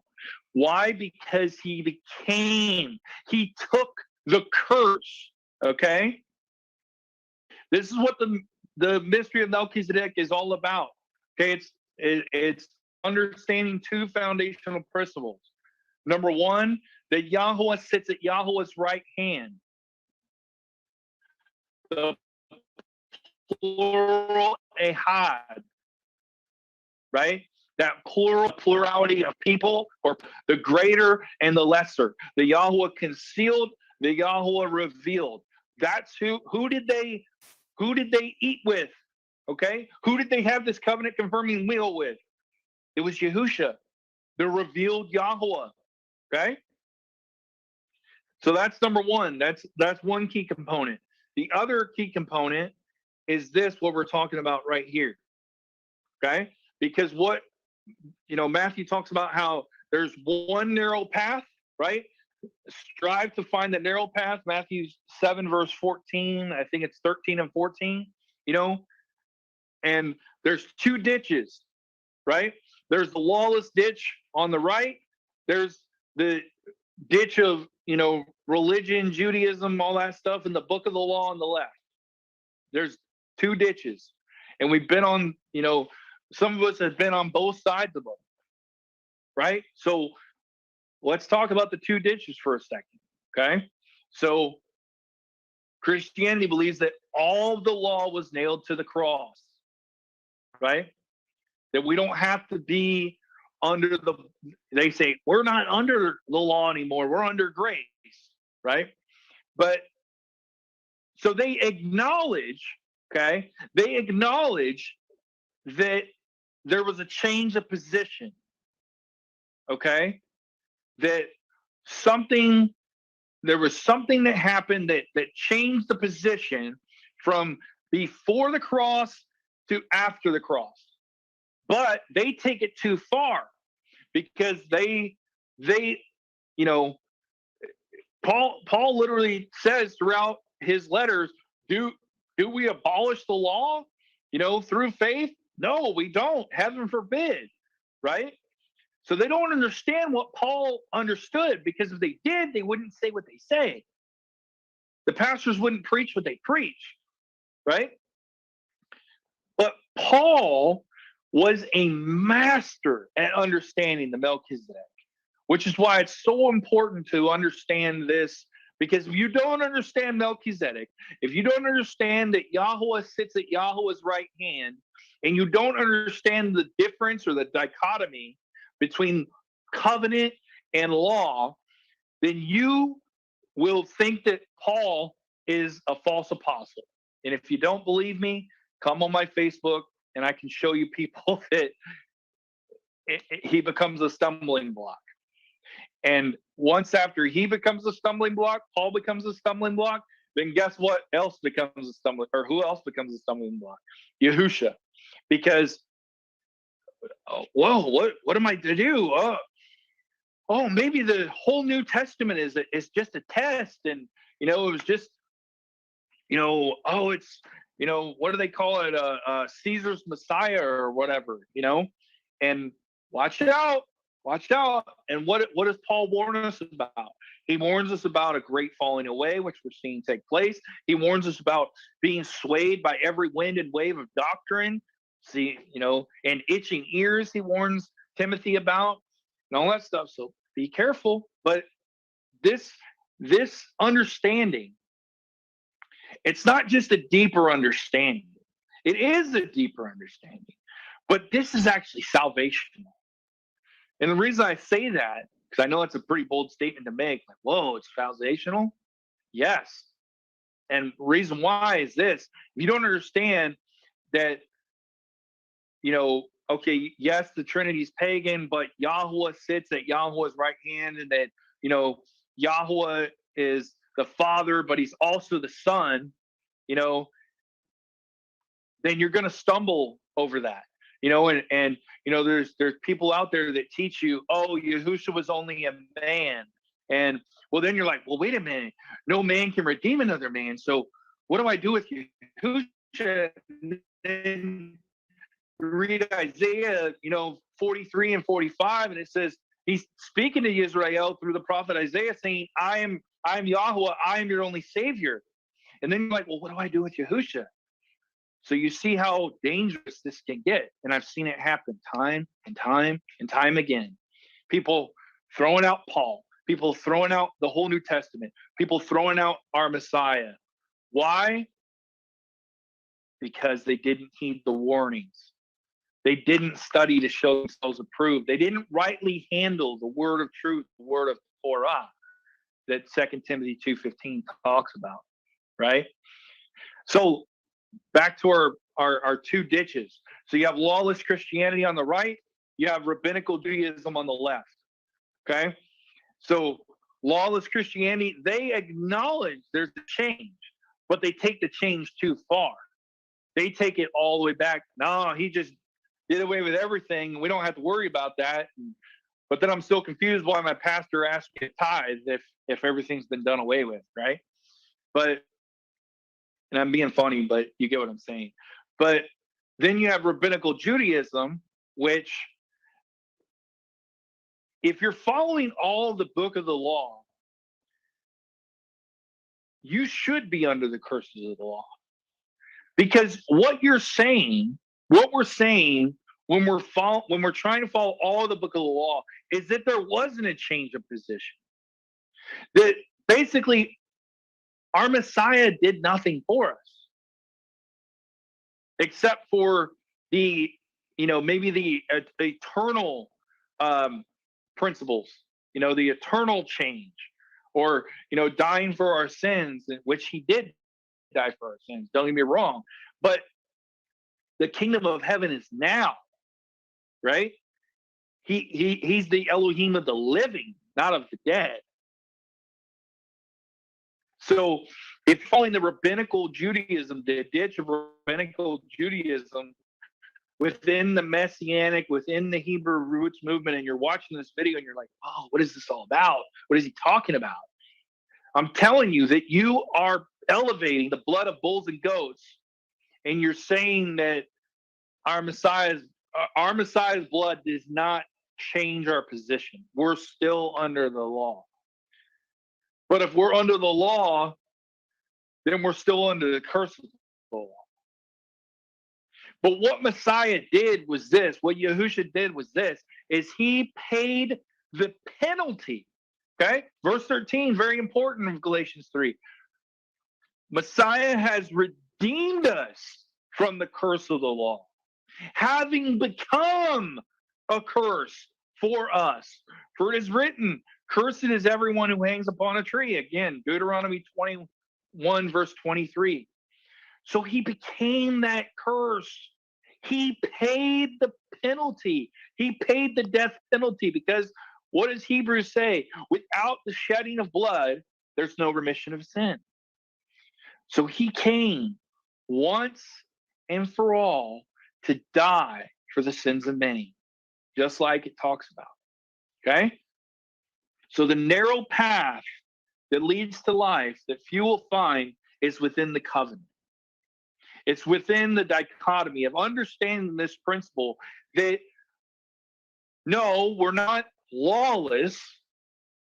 We're not, because did you ever understand Matthew 7 verse 20, Matthew 7 verse 21 through 23? Did you ever understand that when you were a Christian? Because I didn't understand it. I knew there was something missing there. Like, wait, why does he depart from me? I never knew you, you workers of lawlessness, or you workers of iniquity. Why does he mention lawlessness? Why does it talk about the man of sin, the man of lawlessness in 2 Thessalonians chapter 2? Why is that associated? But then you hear the pastor say that the law has been nailed to the cross, it's done away with. And we're under grace now. And I love what Matthew says in this series, is he says that actually Christians are under mercy, the mercy of Yahweh now, because grace actually enables us to keep the Torah, to actually keep the law, to keep the covenant, right? So here's the deal. The covenants are agreed to, okay?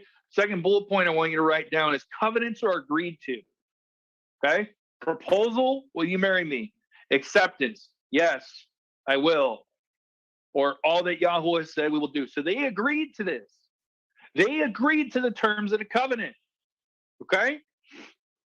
Just like we talked about the covenants of promise in part 1 with Abraham, right? Yahweh swore to no one higher than himself that he was going to make him the father of many nations. But, so he's like writing him a blank check, right? But what happened? Doubt crept in. How will I know that you're going to do this? Okay, now let's talk about filleting the pieces, right? Now blood has to be shed, right? And what did Yahushua do? He walked between the pieces as that flaming torch in Genesis 17, I believe it is. And it was a representation of him being the mediator, right? So covenants are agreed upon. The bullet point again, covenants are agreed upon. But law is imposed. And Matthew has a really, really great analogy that I'm going to steal or borrow. I'll borrow it, okay? But he talks about this. So when you get married, not under like Mystery Babylon's marriage of like a certificate of marriage and all that kind of stuff, but if you do that, right, then what happens if you break that covenant? Then you have to face the law. Because see, I'll just be an open book, an example, if you will. My first marriage ended, right? Well, I was at the mercy of the law, the courts afterwards. Now it didn't end because of infidelity or adultery or anything like that. So I don't want you to think that. But regardless, the covenant was broken. Okay, it ended. It was severed. And after that, once you file for divorce, you are at the mercy of the courts. They do as they please. Right? Does that make sense? So Israel agreed to the terms of the covenant with Yahweh. All that Yahweh said we will do. And the third time they said, and obey, and be obedient, right? But when they broke it, what was the option then? There was no option. The book of the law was imposed upon. as a tutor, as a schoolmaster, talked about. And with Exodus 32, when you read about the golden calf, I'm not going to read it all, okay? But let's see.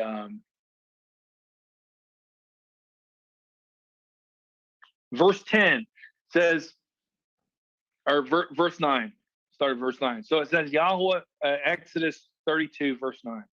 And Yahweh said to Moshe, I have seen this people, and indeed it is a stiff-necked people.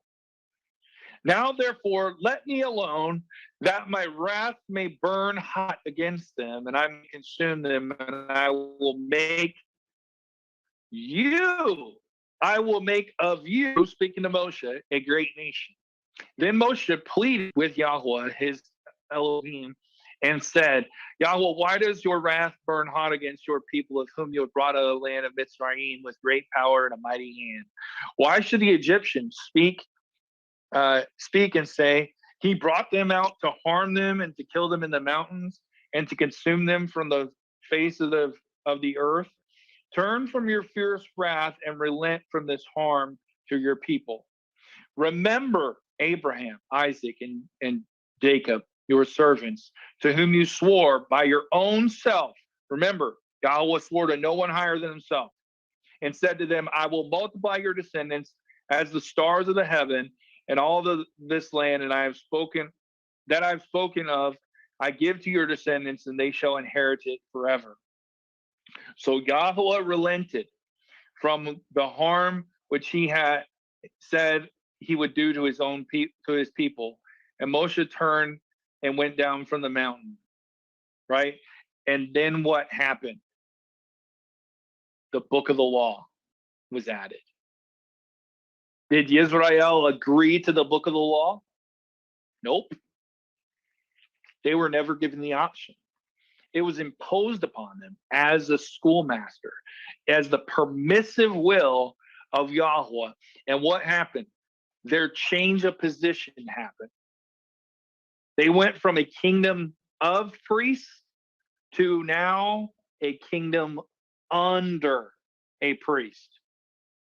Because show me the Levitical or the Aaronic priesthood in the life of Abraham or any of the other patriarchs, right? It's not there. Abraham lived a life of faith by the covenant. The covenant, what is the covenant? Let's clarify something, okay? We're not saying here, and this ministry is not saying, this platform is not saying that that the covenant is just Exodus 19 verse 5 through Exodus 24:11, and we just do away with the whole book of the law. No, we're not saying that. The covenant is eternal, okay? It goes from Genesis 1:1 through Exodus 24:11, where it was blood ratified and they had the covenant confirming meal and everything like that. That is the book of the covenant. So someone asked you, because 1 Peter 3:15 tells us that we should have an answer to why we believe what we believe, right? With meekness and humbleness, I think it says, right? So you should have an answer to why you believe what you believe. So if someone asks you, what is the book of the covenant? You should be able to ask, or you should be able to answer and say, it is from Genesis 1:1 through Exodus 24:11. Well, why is that, Brandon?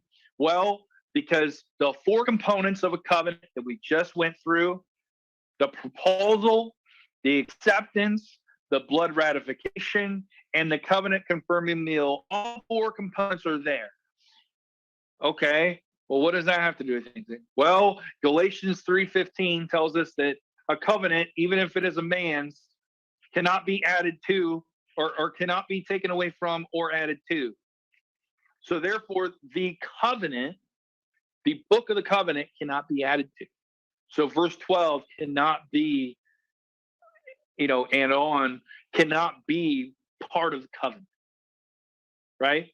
We have to know these things so that way, we're not we're not like Peter was when he was called Simon, right? Again, we talked about that before we came on. You know that he was Simon, which meant a reed, easily tossed about to and fro by what? Every wind and wave of doctrine.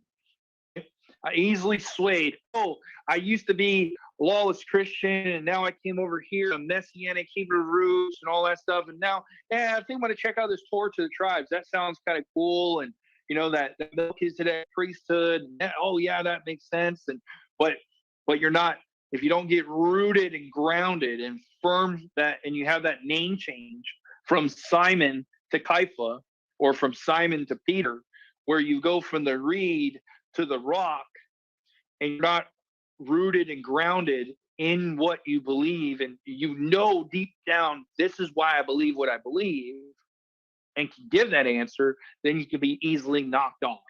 And either you go back into Christianity because of this straw man verse or cherry pick verse over here, or you go back into Messianic and Hebrew roots, or just full on Judaism, right? So we have to know why we believe what we believe. So what all does the covenant have in it? Okay. Well, you have what is called dovetailing. Okay?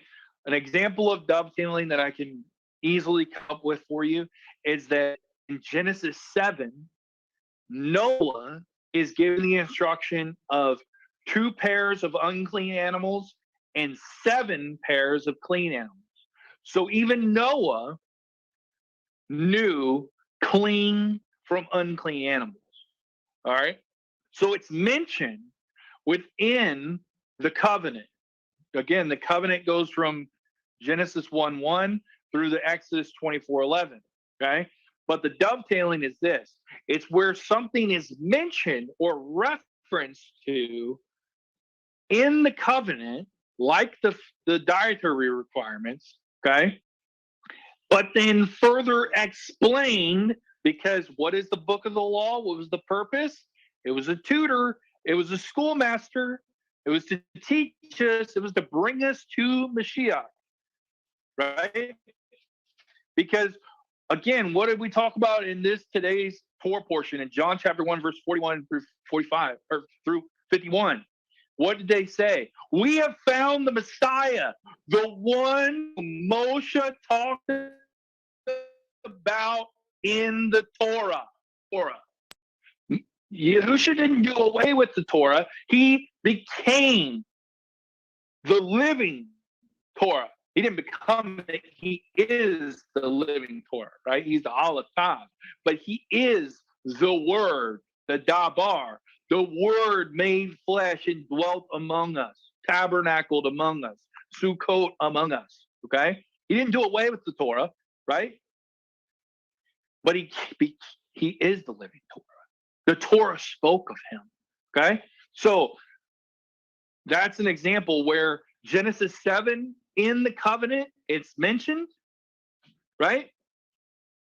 But then it's not further explained until further instruction is given, because that's what Torah means, instruction, right? In Leviticus 11, which is part of the book of the law, part of the schoolmaster, part of the tutor, part of the permissive will of Yahweh. So that is something, an example of dovetailing, where it's mentioned in Genesis 7, clean and unclean. So even Noah knew clean from unclean. So therefore, if that's part of the covenant, then, you know, I don't want to put, you know, this on you, but it's up to you and Yahweh. No one is someone's Ruach HaKodesh, okay? But me personally and my family, we want to be in covenant, because, see, everyone wants to be under the covering of Yahweh. Psalm 91, right? You want to be protected by all the stuff going on in the world today and stuff that's going to come and everything like that. But guess what? His covering is his covenant. It's a position. It's a bridal position. And we talked about that before. So his covering is his covenant.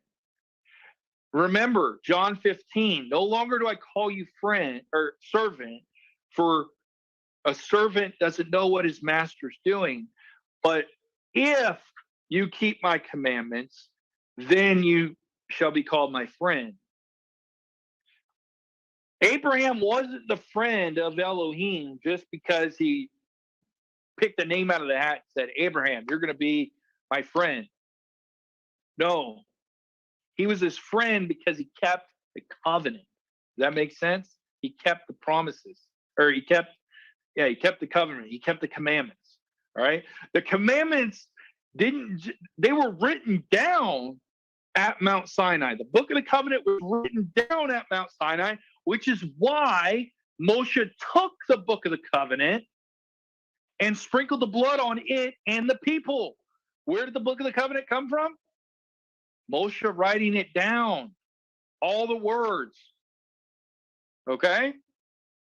That's what we're talking about. So Moshe wrote all of the Torah. Okay? He wrote Genesis. He wrote about he wrote about the garden. He wrote about Abraham, Isaac, Jacob, etc., the 12 tribes. He wrote about, the captivity going into Egypt. And obviously he lived, the life as in Pharaoh's palace, the son of Pharaoh's daughter. And it says in the book of Hebrews, by faith, he chose not to live that life, but to live in slavery with his people, the Hebrews, right? And then he lived the Exodus, right?